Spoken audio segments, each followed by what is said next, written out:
Welcome back to the Williams Elleby Howard Easter YouTube channel. Today we're going to dive even deeper into the medical malpractice arena, and we're going to talk about misdiagnosis cases and what you should look at. So I'm Joel, this is Mark, and we're just going to jump right into it.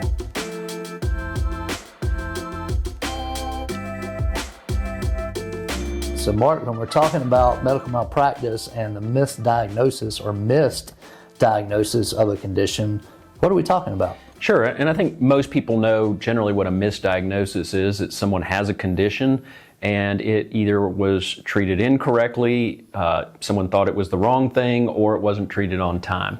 And that's kind of the flavors that a misdiagnosis comes in. It could be a delayed diagnosis, which means maybe you didn't get results back in time in order to treat something that was very urgent. It could be an incorrect diagnosis, meaning hey, we thought you had this condition, but you actually really had this condition. Or it could be a missed one where just your condition went, no one figured out ever what happened. Yeah, and I think those are the most concerning ones too, because those are, at least in my experience, are the ones where proving that somebody did something wrong, and usually the more egregious cases are where somebody just misses something, because there's so many reasons they could miss it, right? They might be, distracted, they might be overworked by the hospital, whatever's going on, it gets missed. And I mean, lives can be lost very quickly because of that. Matter of fact, we handled a case not too long ago where our client was an elderly lady who goes to the hospital. She had, I think it was a mini stroke or something of that nature, but they ordered a scan of her chest while she was there. It showed a lesion on her lung.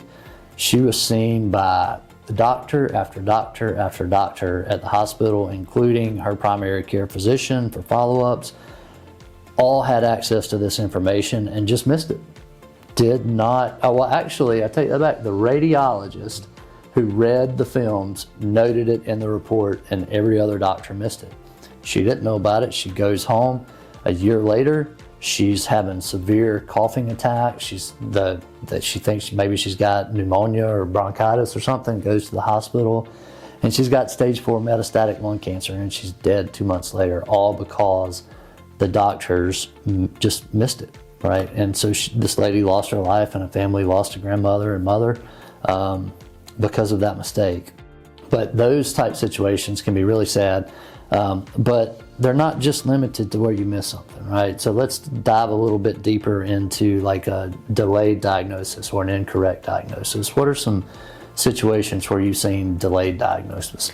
Sure. So oftentimes it's when a scan might not come back in time. Mm-hmm. Someone comes into the hospital and they have symptoms, and typically what a doctor will do is do what's called a differential diagnosis, which is kind of a confusing term, but it's you look at someone's symptoms and you think, okay, it could be this, it could be this, it could be this. And you then have to exclude the ones that could be the most harmful before you move on to other things. So you might run some tests, but if you're thinking it's something that's not that urgent, you might not order the test fast enough. Or oftentimes you might order it fast, but then the radiology department doesn't give you the results back very quickly, and something bad happens in the meantime. Yeah, and if it's a situation where it's like if you've got MRSA or some really fast moving infection and you delay, like this infection can spread throughout the body very quickly.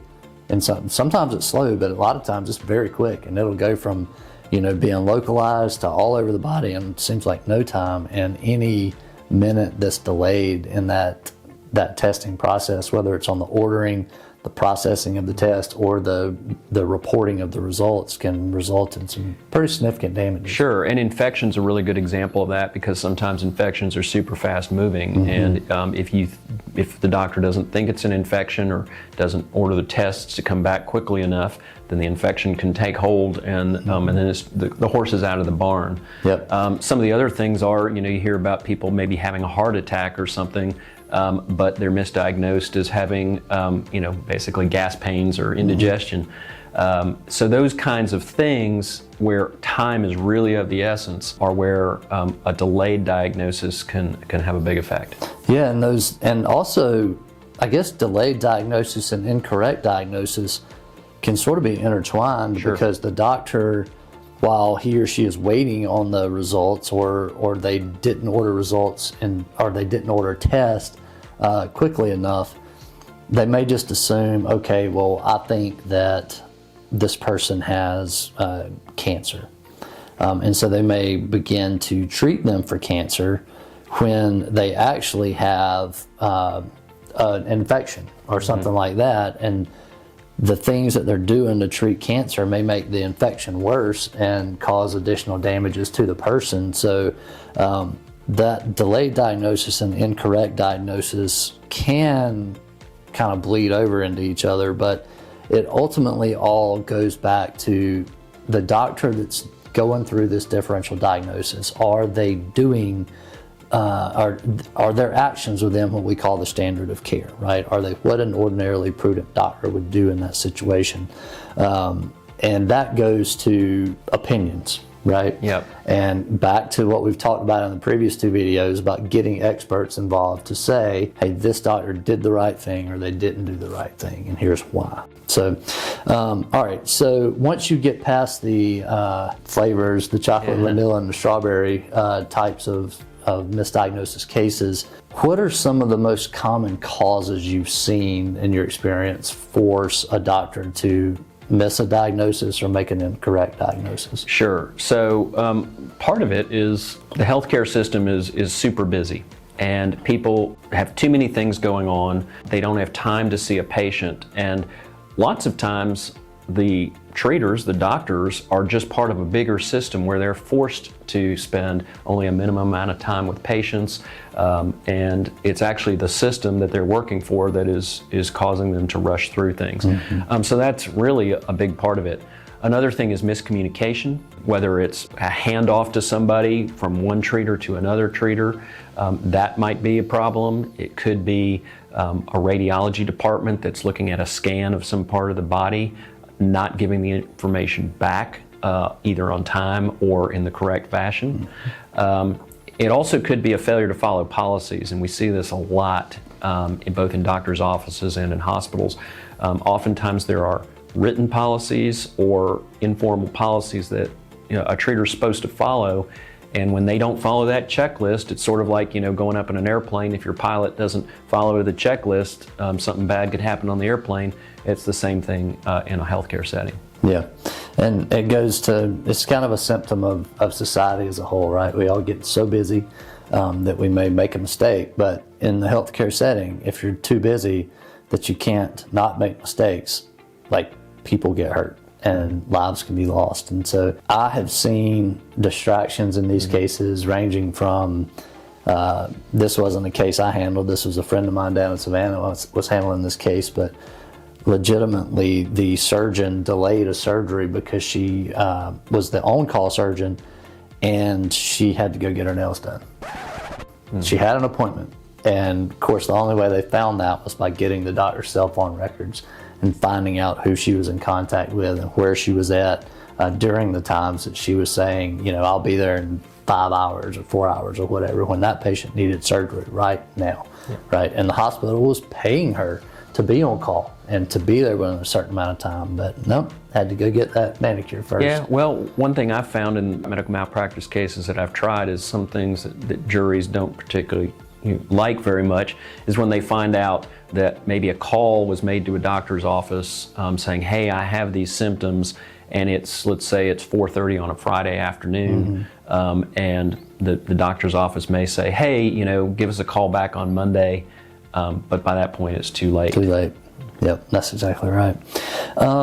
Okay, so when looking into a misdiagnosis case, there's some important things to remember, especially in the state of Georgia, because typically we talk about having a certain amount of time to file a lawsuit, whether, like, if you're in a car wreck, it's typically 2 years from the date of the loss, right?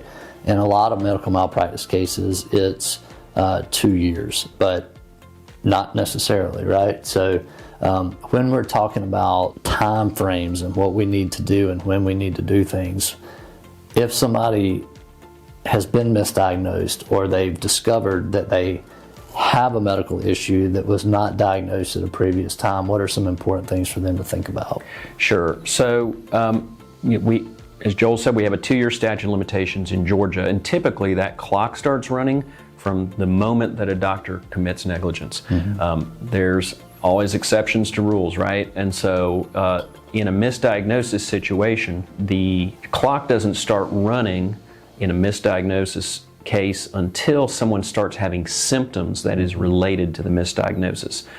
One of the big problems with that is if you've been misdiagnosed and you're having symptoms, you might not realize what those symptoms are about. Yep. It's kind of a dumb rule, but it's the law in Georgia. And so if someone goes to a doctor and feels like that they didn't get the information they wanted and they're beginning to continue experiencing symptoms, the smartest thing to do is, of course, rush back to the doctor or go to a different doctor and find out. But from a lawyer's perspective, we kind of look at when did those symptoms start as to how much time do we have to file a suit. Yeah, kind of goes back to the case we had with the lady that had the lesion on her lungs. We had to look from the date that original scan was done, and each doctor saw it or had access to that information. Did she go to her primary care physician with a cough, at any time before she ended up in the hospital where she was diagnosed with the stage 4 metastatic lung cancer? Because that would be a symptom of lung cancer, and a whole host of other lethargy, any other thing that could be associated with having cancer of the lungs. We had to go back and look to make sure we knew exactly when that statute of limitations was going to run to make sure that we filed the case in time. And it's not always clear, right? It's And not. there's typically a fight about it with the lawyers representing the healthcare providers. Yep, and it could be a completely innocent mistake, because if you cough, your first instinct for most people is not, oh my God, I have lung cancer. It's, my allergies or whatever that is causing me to cough, right? Yeah. Speaking of time, one of the important things to consider in time in a misdiagnosis case is what effect did it have. Because in Georgia, whether it's a malpractice case or a car wreck case or anything, you have to show that the negligence actually caused an injury. And I have had many calls over the years where someone might say, hey, I went to a doctor, they told me everything was fine. I went back to a different doctor a month later and was told I had cancer, and I want to sue because now my cancer is out of control. The problem with a case like that, of course, is chances are the cancer didn't grow very much in a month, unless it's some super fast growing kind of cancer. And so, yes, there may have been a misdiagnosis, but it didn't change the outcome. And so that's different than misdiagnosing a heart attack and someone having a heart attack 15 minutes later. And we call that causation in the legal field. So in a simple car wreck case is, did this wreck cause the injury that we're talking about, right? In the medical malpractice scenario, you can see how maybe a month's delayed diagnosis, it may be very difficult to prove that that delay caused cancer, for example, to go from stage 1 to stage 4 in 30 days, right? Maybe it did, but that's often very difficult to prove. Yeah, and those are the hardest kind of cases. That's different than someone, let's say, sitting around an emergency room for 8 hours and being told that they have gas pains when in fact they were having a heart attack. Yep, exactly. So lots of different factors to look into when you're talking about misdiagnosis, delayed diagnosis, incorrect diagnosis, all of those different things. But same thing goes with the previous videos that we've done on medical malpractice. Whatever it is, you got to be able to prove that that error in the diagnosis process caused what the damages are, and then those damages have to be bad enough, usually $1 million worth of damages or more, to justify the expense that's going to have to be put into the case just to get the hospital, the doctor, the nurse, the insurance company talking to you about a potential resolution. So anything else you can think of? No, I think we've covered it. As with any medical malpractice case, the sooner you talk to a lawyer who knows what they're talking about, the better. because again, the case has taken an incredible amount of time to investigate, and you don't always know who it was that might be the responsible party until you get those records and have an expert look at them. Yep. All right, well, we hope this video has been helpful to you. If so, give us a thumbs up, hit that subscribe button. Otherwise, we will see you next week.